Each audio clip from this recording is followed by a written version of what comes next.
ဒီနေ့ကကြာစံကြော်စားမှာဖြစ်ပါတယ်ဒီကြာစံကိုရေနဲ့စိမ်ထားတာပေါ့နော်ရေနဲ့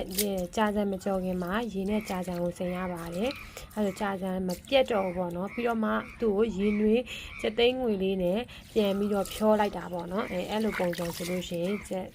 ကြာစံကပြက်ကြီးတွေမနေတော့ဘူးပေါ့နော်အခုဒါကိုရေစိမ်ထားတာနဲ့ရေစစ်ပါမယ်စစ်ပါမယ်ကြာစံရေးစစ်ပြီးလို့ရှိရင်ဒီနာကိုရေနွေးချက်သိန်းငွေလေးနဲ့ပြန်ဖြောမယ်ပေါ့နော်ကြာစံမပြတ်အောင်လို့ပါပြီးတော့ဒီကြာစံတစ်စိတ်ကပြီးလို့ရှိရင်ပြပေးမယ်ပေါ့နော်မပြတ်ပါဘူးပြပေးမယ်နော်လောဆယ်ရေစိမ်ထားတာလေးကိုရေစစ်ပြီးတော့ရေနွေးချက်သိန်းငွေလေးနဲ့ပြန်ဖြောမှာပါအခုရေစစ်ပြီးသားကြာစံတွေကိုရေနွေးလေးဖြောမယ်ပေါ့နော်ရေနွေးလေးထည့်ထားပါမယ်ရေနွေးအပူကြီးထဲမှာမဖြောပါဘူးဟုတ်မီးပူကြီးနဲ့ပေါ့နော်မဖြောဒီလိုလေးဖြောထားပါမယ်အဲဆိုကြာစံလေးကသူ့အနေနဲ့သူအေးသွားမှာအခုတော့အေးသွားပြီတွေ့လားအရင်ရနူးအေးစရာမလိုကြာစံကြော်မှာလေရင်နူးအေးစရာမလိုပါဘူးဒါလေးကိုရှင်းလေးစိမ်ထားလိုက်ပါမယ်ရှင်ခုနကရေနွေးဖြောထားတဲ့ဥစ္စာပေါ့နော်ခဏလေးပဲပေါ့နော်ခဏလေးပဲဖြောထားတဲ့ဥစ္စာကိုဒီမှာရေစစ်မှာဖြစ်ပါတယ်ရေစစ်မှာဖြစ်ပါတယ်ရှင်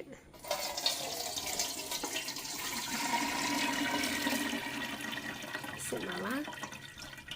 အဲ့ဒီမှာရေနည်းနည်းစစ်သွားပြီဆိုတာနဲ့လေဒီကြာစံထဲမှာအရသာတွေအကုန်နေမယ်နော်ရတာတွေကုန်နေပါမယ်ဟာပါကြာစံကခုဆိုရင်စောတုံးကရေနွေးဖြောပြီးတော့မှစစ်ထားတဲ့ကြာစံတွေကိုအရသာနေပါပေါ့နော်ဒီမှာပါစားပေါ့နော်ဒါဆက်နွေးမုံနဲ့ရောသွားလို့နော်အရောင်အဲ့လိုဖြစ်သွားတာစားနဲ့ကိုကြော်မဲ့အနေထားပေါ့ကြည့်ပေါ့နော်အမကတော့နည်းနည်းစားနည်းနည်းလေးထည့်စားနည်းနည်းများထည့်ပါတယ်ကြာစံကသူကအငံတက်လိုပါတယ်စားလေးနည်းနည်းထည့်တယ်လို့ရှိရင်ကြက်သားမုံကိုကြာစံပမာဏနဲ့ကိုက်ညီအောင်မျှအောင်ထည့်ပေါ့နော်မှာလက်ဖက်စားစုံလေးနဲ့ချက်သားမုံနည်းနည်းထည့်ပါမယ်ချက်သားမုံနည်းနည်းထည့်မယ်ချွတ်မုံနည်းနည်းပေါ့နော်ရတာဆွဲအောင်လို့ချွတ်မုံနည်းနည်းထည့်ပါတယ်နောက်ပြီးလို့ရှိရင်အဓိကအနေရကတော့တကြားပေါ့နော်ဒီမှာပါတကြားကလည်းပဲကွန်ဒီတစ်ချမ်းစာလောက်ပေါ့နော်တကြားလည်းထည့်ပါတယ်တကြားထည့်ပါမယ်နောက်ပြီးတဲ့အခါမှာအဓိကလာမယ့်ပါဝင်ပစ္စည်းကတော့အရောင်ညိုးလေးကြိုက်ချင်လို့ပဲငပြရေးထည့်ပါမယ်ပဲငပြရေးထည့်ပါမယ်ရှင့်ပဲငပြရေးထည့်ပါမယ်ပဲငပြရေးထည့်တယ်နောက်တစ်ခုကပဲငပြရေးအကြည်ပေါ့နော်ပဲငပြရေးအကြည်လည်းနည်းနည်းထည့်ပါတယ်ပဲငပြရေးအကြည်လည်းနည်းနည်းထည့်ပါတယ်အကုန်လုံးကိုညှောင်းနေထားမယ်ပေါ့နော်နဲ့အောင်နေထားပါမယ်ဒါဆိုကြော်တဲ့အခါကျရင်အစင်သိမ့်ဖြစ်အောင်လို့ပေါ့နော်နဲ့အောင်နေပါမယ်ရှင်သားလေးထည့်ကြော်လိုက်ပါမယ်ဒီသားလေးနဲ့အိမ်မှာရှိတာလေးနဲ့ပေါ့နော်အိမ်မှာရှိတာလေးနဲ့ပါဒီသားလေးကြော်မယ်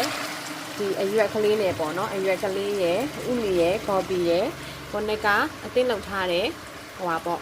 ကြာစံပေါ့နော်နေဖက်ပြီးသားကြာစံလေးကိုကြော်မှာဖြစ်ပါတယ်ရှင်ဒီသားလေးကို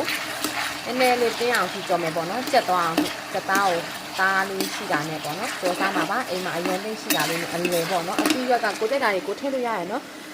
အိမ်မှာတော့ဒီနှမျိုးပဲရှိတယ်ဒီနှမျိုးပဲထည့်မှာဖြစ်ပါတယ်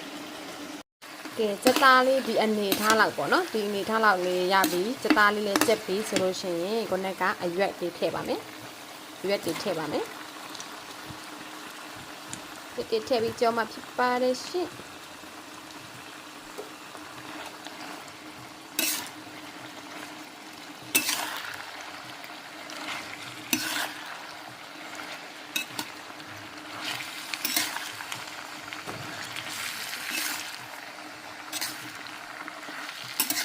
ဒီအတီးရွက်ဒီရဲ့ဟိုတော့မတင်းကချက်သားမုံပဲနည်းနည်းထည့်လိုက်တော့မယ်ပေါ့နော်ချက်သားမုံပဲနည်းနည်းထည့်ပါတော့မယ်ရတာလေးရှိသွားအောင်လို့ပေါ့နော်ဒါတွေချက်လောက်တဲ့အနေထားရောက်ပြီဆိုရင်တော့ကြာစံထည့်ကြော်မှာပါ ဒီကောင်လေးတွေကိုအရင်ကြအောင်ကြော်ပါမယ်ဒီပြီးရကလေးဒီဥနီနဲ့ကော်ဖီရဲ့တက်သားရဲ့ကိုကြော်ပါမယ်ဒီရေတွေအောက်မှာရေပေါ့နော်စီနဲ့ရေနဲ့ရောအဲ့ရေတွေနည်းနည်းခန်းသွားရပြီပေါ့နော်ကြော်မှာပါဒီလိုအနေထားရောက်ပြီပေါ့နော်ဒီလိုစီရဲထွက်လာပြီဆိုလို့ရှိရင်တော့ကြာစံထည့်ပြီးတော့မှကြော်တော့မှာဖြစ်ပါတယ်ကြာစံထည့်ပြီးတော့ကြော်တော့မှာပါရှင့်ဟာကြာစံလေးထည့်ပြီးတော့ကြော်တော့မှာပါဒီမှာပါကြာစံကြော်နေပါပြီကြာစံလေးထည့်ပြီးတော့မှကြော်မှာပါဖြစ်ပါရဲ့ရှင့်ကြာစံလေးထည့်ပြီးကြော်ပါပါကြာစံကြော်လေးရပါပြီကြာစံကြော်လေးဒီမှာပါအဲ့လိုမပြတ်ပါဘူးကြာစံကအဲ့ဒါကမကြော်ခင်မှာရေလေးမိုးလေးနှုံနေကြော်တော့မယ်ဆိုရင်စိန်ထားလိုက်ပြီးလို့ရှိရင်ရေနွေးချက်သိန်းကြီးလောက်နဲ့အပူပေးလိုက်ပေါ့နော်ကြာစံလေးကဒီလိုမှတောင့်လေးပေါ့နော်မပြတ်တော့ဘူးပေါ့နော်သုံးတဲ့ကြာစံတစ်စိတ်ကဒီမှာပါဒီတစ်စိတ်ကိုသုံးတာပါရှင့်ပကံလုံးကြာစံပေါ့နော်အဲ့တစ်စိတ်ကကြာစံသားကောင်းတယ်မပြတ်ပါဘူးရှင်မပါရှင်အားလို့ရပါပြီရှင်